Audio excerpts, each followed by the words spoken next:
기원전 5세기 고대 그리스의 역사학사 투키디데스는 펠로폰네소스 전쟁사라는 책을 썼습니다. 그는 그 책에서 그리스의 아테나이와 스파르타의 정치 형태를 비교했습니다.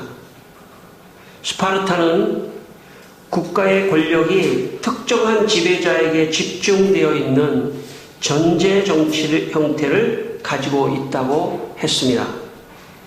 반면에 아테나이는 국가의 주권이 국민에게 있는 민주정치의 형태를 가지고 있다고 두 도시국가를 비교했습니다. 투키디데스는 아테나이의 민주정치에 대해서 그 책에서 이렇게 기록했습니다. 우리 아테나이의 민주정치는 이웃나라들의 제도를 모방한 것이 아닙니다. 우리는 남을 모방한 것이 아니라 남에게 본보기가 되고 있습니다. 소수자가 아니라 다수자가 이익을 위해 나라가 통치되기에 우리 정체를 민주정치라고 부릅니다. 시민들 사이에 사적인 분쟁을 해결할 때는 법 앞에 만인이 평등합니다. 그러나 주요 공직 취임에는 개인의 탁월성이 우선시되며 추첨이 아니라 개인적인 능력이 중요합니다. 마찬가지로 누가 가난이라는 불리한 조건에도 불구하고 도시를 위해 좋은 일 할 능력이 있다면 가난 때문에 공직에서 배제되는 일도 없습니다. 그렇게 기록을 했습니다. 지금으로부터 약 2500년 전 전 세계의 모든 문화와 정치와 모든 것을 잡고 있었던 나라가 있었다면 그리스의 아테나이입니다. 그 그리스의 아테나이에서 우리가 잘 아는 플라톤, 소크라테스, 아리스토텔레스 같은 유명한 학자들이 나타났습니다. 정신사를, 세계의 모든 정신사를 다 지배했습니다. 왜냐하면 정치 형태가 민주정치의 형태를 띠다 보니까 사회가 더 안정되고 사회가 잘 발달되어서 모든 예술, 여러분 잘 아시는 대로 소포클레스, 아이스킬로스, 에울리피데스와 같은 시극작가, 비극작가 모두 다 그리스의 문화권 속에, 아테나이의 문화권 속에서 나타났습니다. 왜냐하면 정치 형태가 민주 형태가 되다 보니까 사회가 안정되고 개인이 자유롭게 모든 예술 활동, 철학 활동, 학문 활동, 정치 활동 모든 면에서 자유를 만끽했기 때문에 그런 놀라운 문화유산이 나타날 수 있었던 것입니다. 우리가 사회에 살면서 어떤 정치 체제 속에 사느냐가 대단히 중요합니다. 왜냐하면 그 정치 체제에 따라 삶의 질이 달라지고 삶의 안정감이 달라지기 때문입니다. 여러분, 현대의 많은 국가들은 스파르타의 전제 정치를 선택하지 않습니다. 몇몇 독재 국가를 제외하고는 거의 대부분의 전 세계의 현대의 국가들은 아테나이의 연장선상에서 민주정치를 선택하고 있습니다. 우리나라도 헌법 제1조 1항에 대한민국은 민주공화국이다. 이 항은 대한민국 주권은 국민에게 있고 모든 권력은 국민으로부터 나온다라고 하는 민주정치를 하고 있습니다. 그래서 오늘 우리가 이렇게 자유롭게 예배를 드릴 수 있는 것이고 자유롭게 나가서 활동할 수 있는 것이고 자유롭게 모든 직업의 가능성을 가지고 일할 수 있는 것입니다. 왜냐하면 민주정치의 형태 속에 우리가 살아가고 있기 때문입니다. 여러분, 이 삶 속에 여러분의 이 민주정치의 형태를 잘 지켜서 저는 여러분의 삶이 행복한 삶이 되기를 바랍니다. 우리 모두가 대한민국의 민주정치를 잘 지키고 또 잘 지켜질 수 있도록 우리 성도들이 먼저 기도를 해야 될 줄 믿습니다. 여러분, 우리 오늘 이 아침에 이 나라 이 민족이 이 민주정치가 잘 되어서 우리가 더 안정되고 또 행복하고 축복받는 그런 나라가 될 수 있도록 기도하는 마음으로 말씀을 듣게 되시기를 바랍니다. 오늘 본문의 말씀은 초대교회의 정치 형태를 보여주는 중요한 말씀입니다. 오늘 이 본문의 말씀 때문에 역사가 바뀌어버리는 상황이, 정치 형태가 바뀌어버리는 상황이 발생했습니다.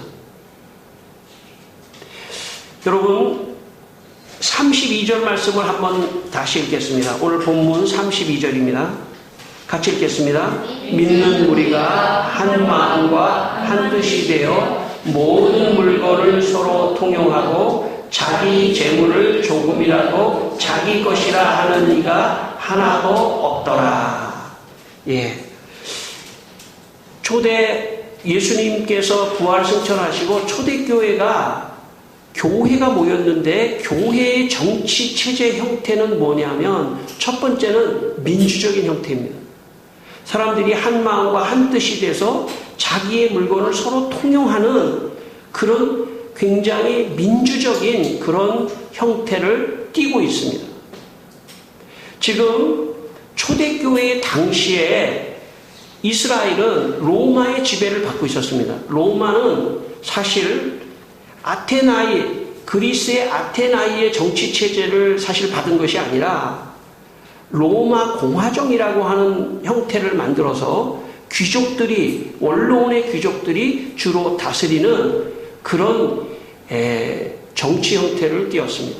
그리고 이스라엘 나라는 식민지를 만들어 놓고 거기다 왕을 뽑았으니까 군주제를 도입한 상황입니다. 그러니까 초대교회 주위에는 로마의 공화정, 군주제, 아테나이의 민주제라고 본다면 사실 아테나이의 민주제를 교회가 받아들이고 있다고 볼 수도 있습니다. 물론 교회가 이것으로 끝나는 것은 아닙니다.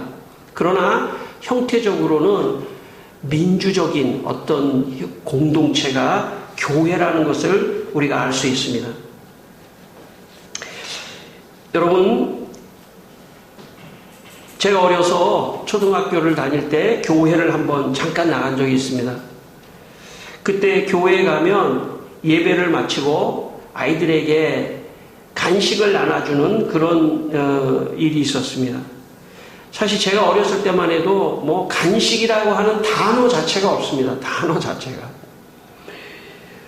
밥을 제대로 먹을 수 있느냐에 참, 오늘 인사가 밥 먹었냐예요, 인사가. 요즘에 인사 치고 밥 먹었습니까? 이런 사람, 제가 여러분 또 주일날 만나면 밥 먹었습니까? 이렇게 말하지 않잖아요. 그러니까 옛날에는 밥을 먹는 것조차도 어려웠기 때문에 그런 인사가 나올 정도니까 간식을 먹는다는 거는 참 없어요, 그런 단어가. 평소에는 과자나 빵이나 사탕이나 이런 걸 먹을 수가 없었습니다. 그런데 주일에 교회를 한번 가면 예배를 마치는 사람에 한해서 빵도 주고 또 과자도 주고 사탕도 주고 그런 일이 있었습니다. 예배가 끝나고 아이들은 줄을 다 서서 나가면서 간식을 하나씩 받아갔습니다. 그런데 어떤 아이들은 간식을 받아놓고 몰래 저 뒷문으로 들어가가지고 다시 이렇게 간식을 이렇게 받습니다. 근데 참 어린아이들이라 이렇게 역시 순진해요. 어린아이들이라 순진해. 선생님한테 얼굴이 또 이렇게 발각이 될까봐 고개를 푹 숙이고 손만. 그리고 선생님이 얘가 아까 받은 애구나 하는 걸 또 알아가지고 주지 않고 넌 안 돼. 한 번 받으면은 너는 더 받으면 안 돼. 그러면서 이렇게 아이를 물리기도 하고 그런 기억이 있습니다.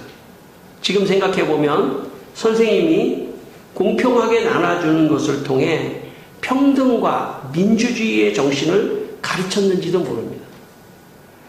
모든 사람이 공평하게 하나를 받을 때 너도 하나를 받아야 된다고 하는 그것이 보이지 않지만은 그 사상은 교회의 사상으로부터 나온 것입니다. 모두가 다 공평하게 평등하게 하나씩 받아야 된다는 것이죠. 사도행전 6장 1절에 보면 초대교회에 갈등이 생깁니다. 헬라파 유대인들이 자기의 과부들이 구제에 빠진 것 때문에 히브리파 사람을 원망하는 이야기가 나옵니다. 그래서 교회에서는 집사님을 뽑아서 구제하는데 공평하게 민주적으로 나누어 줄 수 있도록 하는 그런 제도를 만듭니다. 여러분, 교회는 모든 사람이 공평하고 평등하고 민주적인 것을 교회가 가르쳐 주어야 합니다. 교회는 그 어떤 것보다도 민주적이고 공평하고 평등한 그런 생활과 그런 교회 생활을 가르쳐 줘야 되고 그렇게 서로 해야 합니다.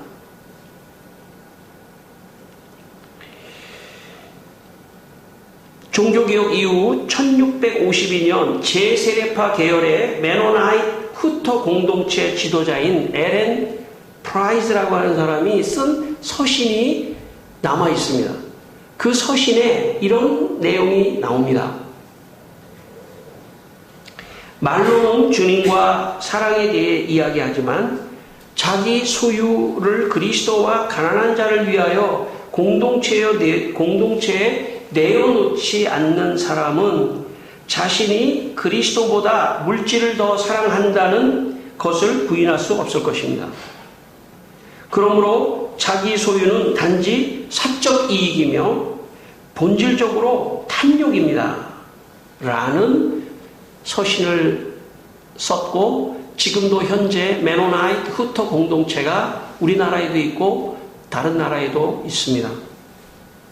후터 공동체는 어떤 성도가 소유를 가지고 있으면 의무적으로 혹은 강제적으로 공동체에 내놓아야 한다는 것입니다. 소유를 내놓지 않는 사람은 그리스도보다 물질을 더 사랑하는 사람이라는 것입니다. 심지어 자기 소유는 사적 이익이며 탐욕이라고 가르쳤습니다. 이러한 후터 공동체의 생각은 오늘 본문의 말씀을 오해한 것입니다. 오늘 본문의 말씀을 잘못 해석한 것입니다. 오늘 성경 본문의 말씀은 강제적으로 물건을 혹은 재물을 교회에 내어놓도록 하지 않았다는 것이 중요합니다. 모두가 한 마음 한 뜻으로 자발적으로 자유의사를 가지고 자발적으로 교회에 마치 오늘 우리가 헌금을 하듯이 자발적으로 헌금하고 물건을 내놓았다는 것을 지금 간과해버린 것입니다. 후터 공동체는 훗날에 사회주의나 공산주의가 나오는데 일조를 합니다.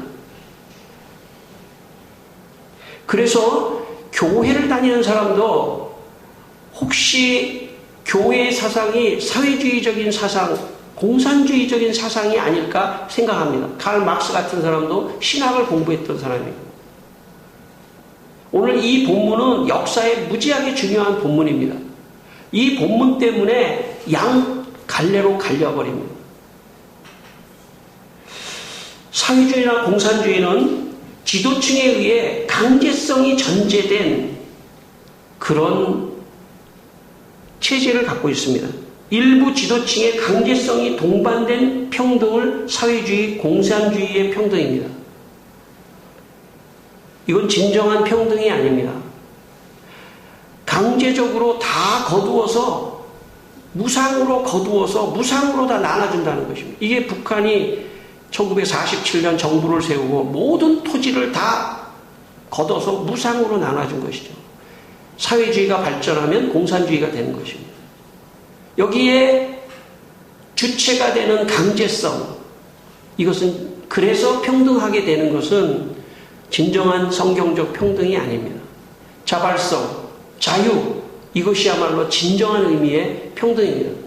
그래서 교회에 나와서 어떤 사람에게 특별히 헌금에 대해서 강요하지 않는 이유도 여기에 있습니다.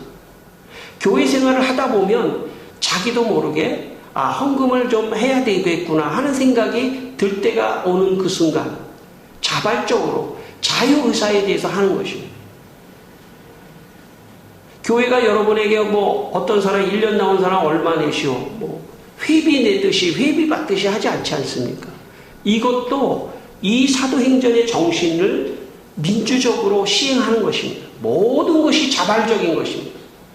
자발적으로 물건을 내고 헌금을 하는 이 자발성이 결여되면 사회주의와 공산주의로 가는 것입니다.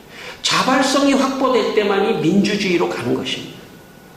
교회는 바로 이런 민주적인 시스템을 가지고 있습니다.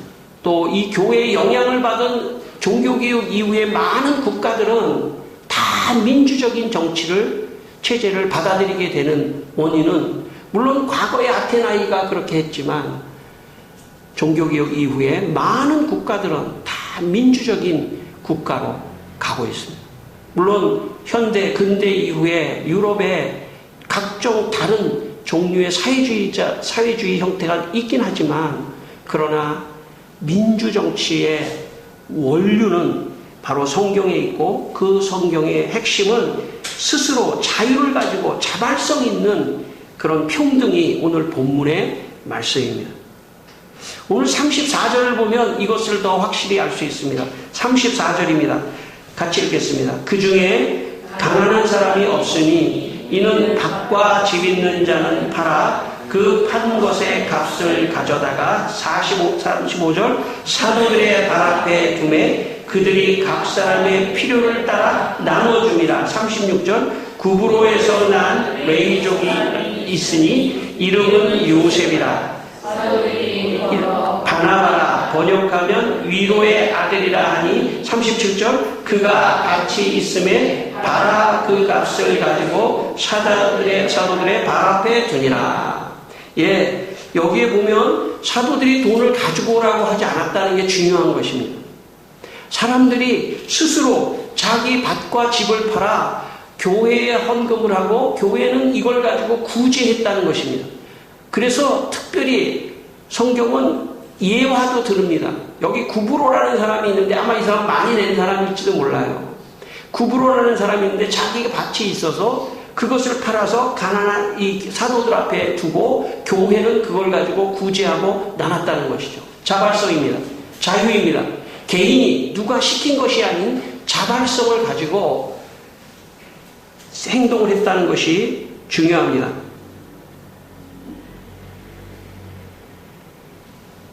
2019년 10월 5일 그러니까 일주일 전입니다.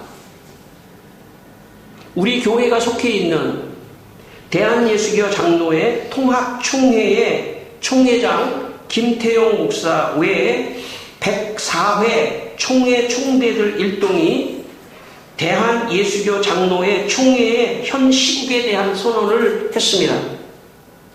일주일 전에 기독공부에 그 가운데 세 번째 내용이 이런 내용이 있습니다. 우리나라는 자유민주주의와 시장 경제를 바탕으로 발전하였다. 우리가 복지 국가를 지향하는 것이 바람직하나 우리의 정치 체제가 자유민주주의가 아닌 방향으로 나아가는 것에 대해서는 국민적인 경계가 요청된다. 이렇게 시국선언을 했습니다. 물론 그 외에 다른 많은 것도 있지만 우리 총회가 복지가 중요하지만 사회주의로 가는 복지가 아니라 자유민주주의의 체제 속에서의 복지와 시장 경제가 이루어져야 한다고 지금 주장하는 것입니다. 우리 사회가 자꾸 사회주의로 가는 듯한 그런 모습이 많이 보이니까 우리 총회 우리 300만 성도가 있는 우리 대한예수교 장로교 통합 측 목사님들이 시국선언한 것입니다.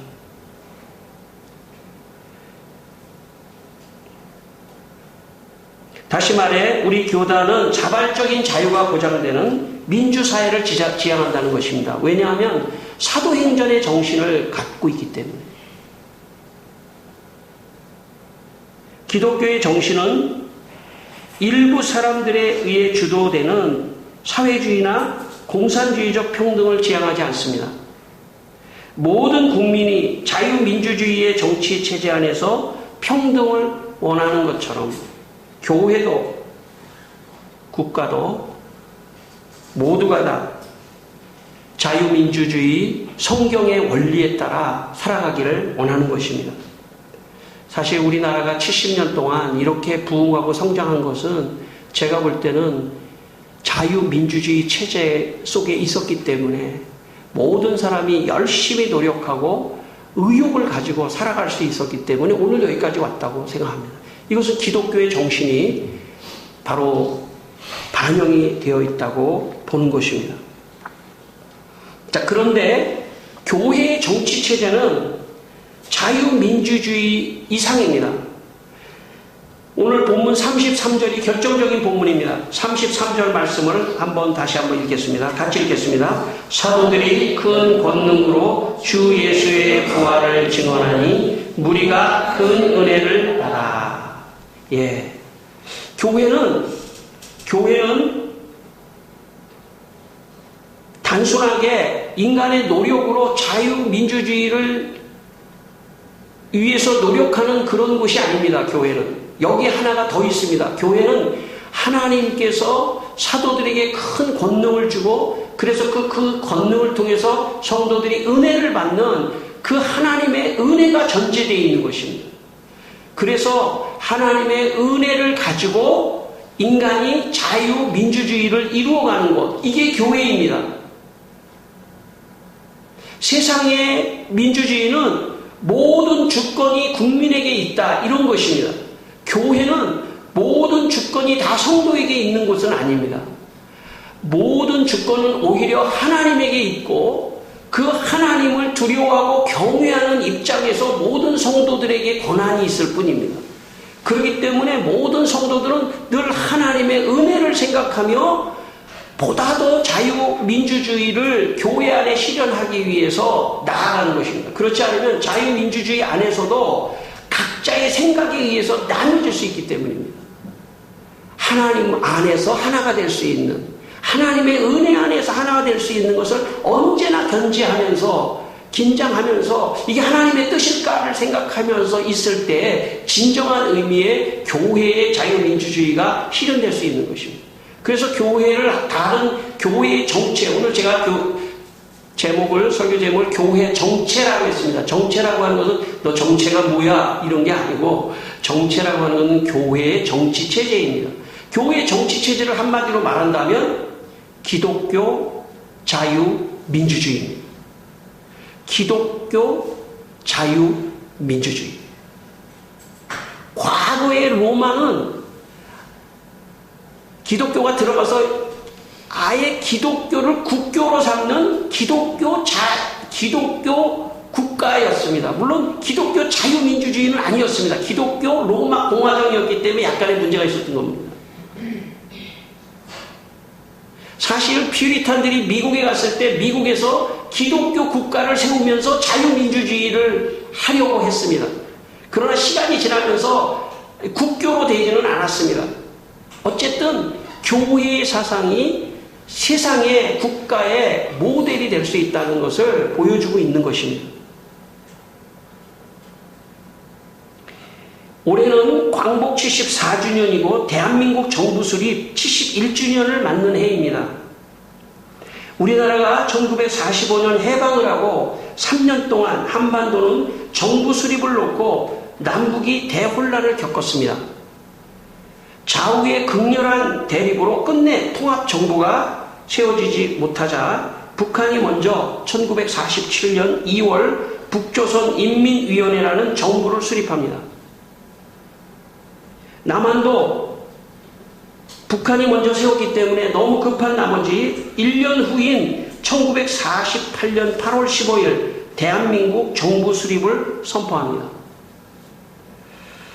대한민국 초대 대통령인 이승만 대통령은 1946년 2월에 모범적 국가를 만들자라는 방송 연설을 하게 되는데 그 방송 연설의 골자의 내용이 대한민국 건국 헌법에 들어가게 됩니다.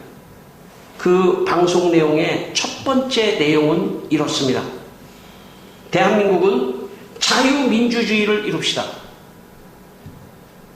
모든 국민의 평등, 18세 이상의 모든 남녀의 투표권과 피선거권 보유, 언론 집회, 종교, 출판의 자유, 정치운동의 자유 보장, 영장 없는 체포 금지, 가정의 보호, 법원의 영장 없는 재산 침해 금지, 여행과 물품 운송의 자유 보장 등 자유민주주의를 이루자고 하는 이 자유민주주의의 내용이 바로 지금 여기 열거한 것들입니다. 이런 것들을 이루자고 개헌 첫 번째 건국 헌법의 첫 번째가 자유민주주의가 대한민국의 핵심 정치 체제입니다. 그런데 이승만 대통령은 교회의 당시의 장로님이었기 때문에 1948년 5월 31일 첫 국회가 시작할 때 의장이었던 이승만은 당시에 국회의원 중에 목사님 가운데 국회의원 된 분이 계셨는데 이윤영이라고 하는 분이 목사님 중에 국회의원이었는데 첫 국회를 시작하기 전에 이윤영 목사님이 나와서 기도를 하면서 국회를 시작하자고 이승만 대통령이 이승만 국회의장에 그런 선포를 하게 됩니다. 그러니까 이승만의 마음속에는 이런 마음이 있었던 거죠. 대한민국이 건국되면서 기독교 자유민주주의, 사도행전에 나와 있는 그대로의 기독교적이며 자유민주주의를 꿈꿨다는 것입니다. 이승만 대통령은 모든 군대의 군목제도를 다 만들었습니다. 그 이야기는 대한민국이 기독교 국가가 됐으면 좋겠다고 하는 그런 생각을 가지고 있었던 거죠. 물론 이것은 실현되지 않았습니다. 모든 대한민국 국민들이 그것을 다 받아들이지 않았기 때문에 앞에 기독교는 떨어졌지만 자유민주주의는 지금 살아있는 것입니다. 그러나 이승만은 대한민국 국교를 기독교로 만들고 싶었던 것이죠. 왜냐하면 대한민국을 기독교 국교로 만들며 자유민주주의 체제를 하면 대한민국은 놀라우게 발전될 거라고 하는 그런 생각을 가지고 있었기 때문에. 그러나 기독교는 떨어졌습니다. 자, 그럼에도 불구하고 70년 동안 이 땅에는 수십만 개의 교회가 생기고 1000만 명 이상의 기독교인이 생겼습니다. 그러니까 공식적으로 기독교 국교를 가진 민족은 아니지만 기독교인들이 저변에서 이 대한민국의 정신세계를 잡고 있었다는 것을 의미합니다. 그러니까 기독교 자유민주주의를 실천하는 사람들이 서브에 1000만 명이 민족에 깔려 있었기 때문에 이 나라가 세계 10대 강국 안에 들어갈 수 있었다고 저는 생각합니다. 왜냐하면 하나님의 정치체제로 살아가는 사람에게는 복이 있는 것입니다. 교회에 나오는 이유는 우리가 바로 하나님의 기독교, 하나님의 은혜의 자유민주주의를 배우면 가정도 살고 교회도 살고 민족도 살고 사회도 살고 모두가 다 축복받는 길이 그 길이기 때문에 그거의 모델이 지금 대한민국의 71년이라고 저는 생각합니다. 성도 여러분, 교회는 최고의 정치 형태인 기독교 자유민주주의 체제입니다. 저는 이 체제가 하늘나라의 체제이며 가장 완벽한 정치 형태입니다. 어느 사회든지 이 교회의 정치 형태를 모방하고 배우면 축복받는 사회가 될 것입니다. 우리나라도 교회의 이 정치 형태를 배우는 나라가 되기를 저는 바랍니다. 여러분의 가정도 하나님을 잘 섬기고 그리고 자유민주주의의 이 사도행전적 정치 시스템을 여러분 개인에게도 적용하시고 여러분의 가정에게도 적용하시면 분명히 여러분의 개인과 가정이 하나님의 복을 받는 역사가 일어날 것입니다. 제가 옛날에 제 친구 중에 고대 법대를 다니는 친구 하나 있어서 제가 그 친구를 찾아갔었는데 수업 시간에 같이 들어가자고 얘기하더라고요. 그래서 제가 수업 시간에 가서 법대 학생들이 공부하는 수업을 한 시간 제가 들은 적이 있습니다. 그때 법대 김일수 교수라고 하는 유명, 지금 은퇴하셨는데 김일수 교수라고 하는 사람이 3시간 내내 강의를 하면서 딱 한 단어를 얘기하더라고요. 그게 저한테 세월이 수십 년이 지났는데 제가 아직도 기억합니다. 인간에게 가장 중요한 것은 안정감이라는 거예요. 안정감. 안정감이 없으면, 왜 주위가 산만한 사람 있죠? 그 사람은 가정 안에서도 안정감이 없기 때문에 그런 현상이 나타날 수 있는 것이고, 안정감. 집에 들어갔는데 집이 그냥 너무 그냥 어수선해. 부모님이 막 싸우고 그러면 아이가 안정감이 없는 겁니다. 그러면서 그 교수가 하는 말이 인간에게 가장 필요한 것은 안정감인데 그것은 안전을 통해서 나온다는 거예요. 안정감은 안전을 통해서 나온다는 거예요. 여러분, 사회의 시스템이 잘 되고 자유민주주의를 지키고 혹은 기독교 자유민주주의를 지키면 저는 개인의 안정감이 생긴다고 믿습니다. 그래서 교회 나오는 겁니다. 여러분, 교회를 찾아오는 것은 내가 자유민주주의로만 살지 않고 앞에다 기독교를 붙이는 겁니다. 기독교 자유민주주의를 사는 것입니다. 여러분이 교회에 오신다는 것은 그런 것입니다. 교회 안에서 기독교 자유민주주의를 배워야 여러분의 삶에 안정감이 있습니다. 안정감이 있을 때 동력이 나오는 것입니다. 사회도 마찬가지입니다. 사회도 하나님이 보호하셔야 되고 하나님이 함께 하셔야 됩니다. 그래야 자유민주주의도 잘 이루어져 갈 수 있습니다. 교회는 그런 차원에서 이 사회의 마지막 보루입니다. 교회가 있을 때만이 사회는 안정되게 지켜줄 수 있는 것입니다. 아니, 창문교회가 있을 때만이, 아니, 여러분이 어떤 어려움 속에서도 이 교회를 지키고 신앙을 지키는 것이 나라와 민족을 지키는 것입니다. 오늘 여러분의 삶 속에 기독교 자유민주주의가 충만한 삶이 되시기를 주의 이름으로 축원합니다. 기도하겠습니다. 우리 한번 기도합시다. 하나님, 기독교 자유민주주의가 내 안에 충만하게 하여 주옵소서. 기독교 자유민주주의가 대한민국 안에 충만하게 하여 주시옵소서. 이 시간에 한번 기도합니다. 사랑하는 주님, 아버지 하나님, 우리는 자유민주주의로만 만족할 수가 없습니다. 자유민주주의로만 만족할 수가 없습니다. 기독교 하나님이 있는 자유민주주의, 이것이 사도행전의 사상이고 교회의 사상인 줄 믿습니다. 주여, 이 사상이 우리 대한민국 안에 뻗어나가게 하여 주시고 이 대한민국을 넘어 저 북한 땅이고 기독교 자유민주주의로 아버지 하나님은 덮는 역사가 일어나게 하시고 또 저 북한만이 아니라 온 세계가 기독교 자유민주주의를 통하여 하나님의 축복을 받고 아버지 하나님이여 주님 행복하고 안정되게 살아갈 수 있는 아버지 하나님 삶이 될 수 있도록 주여 도와주시기를 원합니다. 오늘도 우리 성도들이 이 교회에 찾아 나왔습니다. 기독교 자유민주주의를 배우게 하여 주시고 이분들의 삶에 하나님 안정감을 주시고 충만하게 하여 주시고 이 나라의 민족 위에 하나님 함께 하여 주시고 도와주시기를 기도합니다. 할렐루야. 하나님 아버지, 우리나라와 우리 성도들이 기독교 자유민주주의의 체제를 지켜서 하나님의 축복받는 나라, 축복받는 성도가 되게 하여 주시옵소서.